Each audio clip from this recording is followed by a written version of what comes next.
I'ma do you like baby them did me. Yeah. I'll never forget that day. Yeah, no, they was all in the kitchen. I was scared. It was cool. There was about this many too in that bit. I never forget the word. Suck Lil Wayne.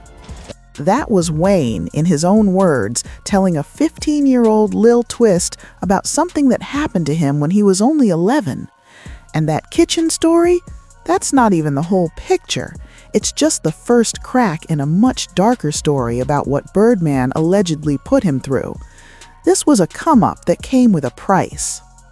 Yo, what's good, fam? Today, we gotta have a real, uncomfortable conversation about one of the most disturbing relationships in hip-hop history. We're talking about Weezy F. Baby, the greatest rapper alive, according to himself and millions of fans worldwide. But long before the Carter III, before Grammys, before sold-out arenas, Dwayne Michael Carter Jr. was just a kid from Holly Grove, New Orleans, growing up around violence, poverty, and predators in expensive suits flashing record deals. This story starts around 1991 to 1993, when Birdman met Wayne through his brother Slim. Picture it clearly. Wayne was only 8 or 9 years old. His biological father had already walked out, leaving him without the guidance every child needs. Wayne's mother, Jacita Carter, was doing everything she could to raise him in the chaos of New Orleans, a city rich in culture and music, but also known for brutal violence and deep poverty. Then, Brian Birdman Williams, co-founder of Cash Money Records, steps into this child's life like a savior. But the question that's followed this story for decades is simple.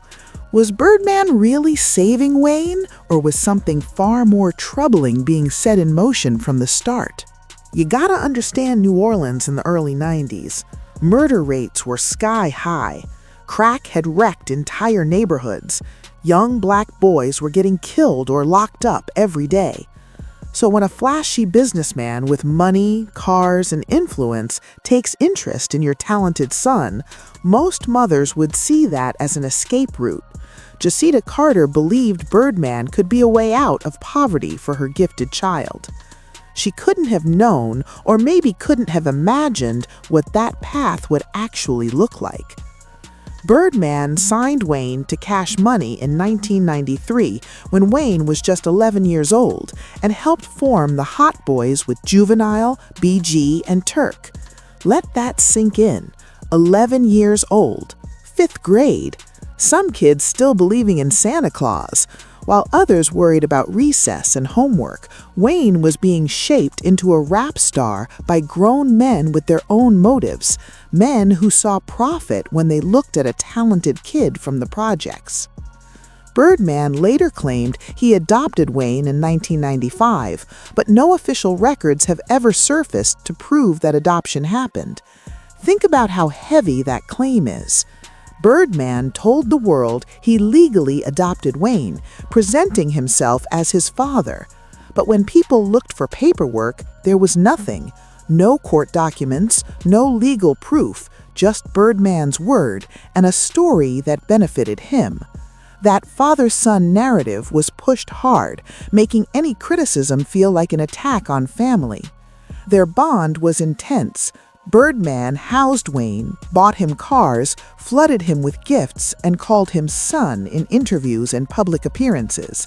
Wayne returned that loyalty fully, even tattooing BM Jr. on his chest, Birdman Jr., a child permanently marking his body for this man. He even dropped Carter Jr. from his name, saying his biological father meant nothing to him. In a 2011 GQ interview, Wayne said his real dad didn't care about him, and the feeling was mutual. Wayne had fully replaced his father with Birdman. But this is where alarms started going off.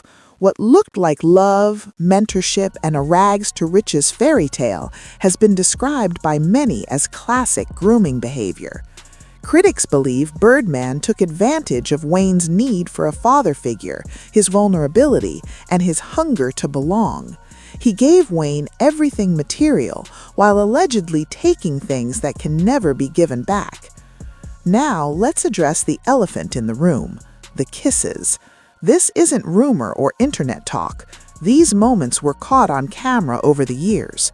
The 2002 Rap City kiss, the 2006 magazine photo that shocked people, the 2009 BET Awards moment that reignited the debate. These weren't quick cheek pecks either. We're talking mouth-to-mouth contact between a grown man and his young artist that made a lot of people uncomfortable. Birdman eventually tried to explain it when the backlash got too loud. Here's what he said when asked directly. First of all, my unborn son, I kiss him. I always looked at Wayne as my son. I always looked at it like, cuz I was in the streets. I thought this might be the last time he ever see me, cuz. On the surface, his explanation might sound reasonable, showing love because street life is dangerous and tomorrow isn't promised. That's a feeling many people understand. But context matters, and when you add everything else that was allegedly happening behind closed doors at Cash Money, that excuse starts sounding less like love and more like deflection. Young Buck, formerly of G Unit, saw this dynamic up close during his time around Cash Money. When Vlad TV asked him about it, he didn't dodge, he confirmed what he witnessed. But he said, yeah, I mean, that was actually happening. Did you ever see that? Yeah. I mean, Baby never played with me like that. Don't let me clear that up. You understand what I'm saying? I never seen Baby play with Juvenile like that. Listen carefully to what Young Buck said. Baby never did that with Juvenile. He never did it with other artists. This wasn't some company-wide way of showing affection. It was specific, it was focused, and that's what makes it even more disturbing. Rapper 40 Glock went further, describing what he personally saw, and his account is graphic. Kissing, I watched him kiss Lil Wayne in his mouth. I said in his mouth. I said, man, like he be lying. He like, I swear to God. He said, I said, what you mean? Like he smooched him on his cheek or something? Like, no, they tongue kissed. Do you like Baby them did me? Yeah. I'll never forget that day. Yeah, no, they was all in the kitchen. I was scared. It was cool. There was about this many too in that bit. I never forget the word. Suck Lil Wayne, let. Hold up. Let that sink in for a second. Really let it hit. Wayne shared a story that sent shockwaves through the industry. He named Birdman and others as being there, and he admitted he was scared. He was just 11 years old, still a kid. Reports and Wayne's own interviews detail a moment that's been described as a bizarre initiation into the Cash Money circle. Adults were reportedly involved, and the whole scene happened in front of witnesses. This wasn't just a private, innocent encounter. It was orchestrated, a moment framed as a rite of passage. The fact that Wayne recounted it later to Lil Twist, another young artist under his wing, adds another layer to the story. When he said, "I'm gonna do you like Baby them did me," it could sound like a warning or a reflection of the complicated cycles of mentorship and influence in the music world.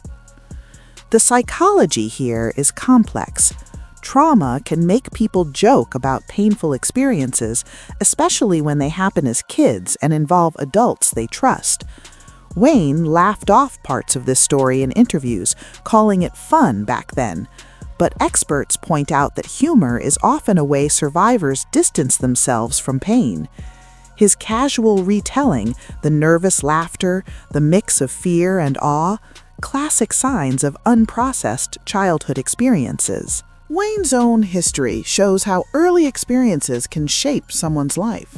By 12, he'd faced serious struggles, including mental health crises and challenges that were publicly documented later. Observers connect these struggles, including his early battles with addiction, to pressures he faced as a child, navigating fame, wealth, and mentorship under adults who wielded enormous influence. Zooming out, patterns emerge. Many young artists in similar situations have spoken about tough, complicated mentorships that blurred lines between opportunity and exploitation. Wayne's story, including his later reflections in Gone Till November, shows a clear shift in how he viewed those early relationships. He publicly redefined his connection with Birdman, signaling that while the material support and guidance were real, the personal dynamic was far more complicated than it appeared. This duality, being given everything while also facing moments that challenged trust and personal boundaries, shaped Wayne's music, his public persona, and the way he navigated his career. His lyrics touch on pain, isolation, and survival, themes that reflect those formative years. All of this eventually fed into very public disputes over finances and contracts. By 2014, Wayne openly spoke about feeling trapped in the label system, marking the start of one of hip-hop's most talked-about legal battles.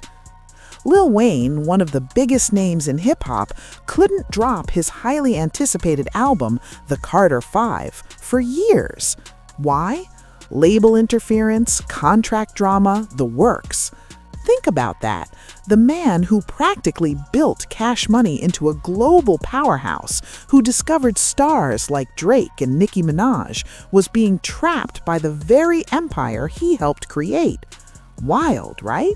Wayne didn't stay quiet. He went straight to Twitter, airing his frustrations for the world to see. The so-called father-son bond between him and Birdman? Totally shattered. By 2015, Wayne escalated things legally, filing a massive $51 million lawsuit against Cash Money and Birdman personally. And the claims? Absolutely insane. Wayne alleged Birdman had been siphoning profits from Young Money, the label Wayne founded that housed heavy hitters like Drake and Nicki, just to cover Cash Money's debts. Even though Wayne owned 49% of Young Money, Cash Money reportedly had all the copyrights and intellectual property under its own name. Essentially, Wayne was cut out of his own company's earnings. And it didn't stop there. Universal Music Group allegedly played a role too, handing $100 million to Cash Money without accounting for Wayne's share.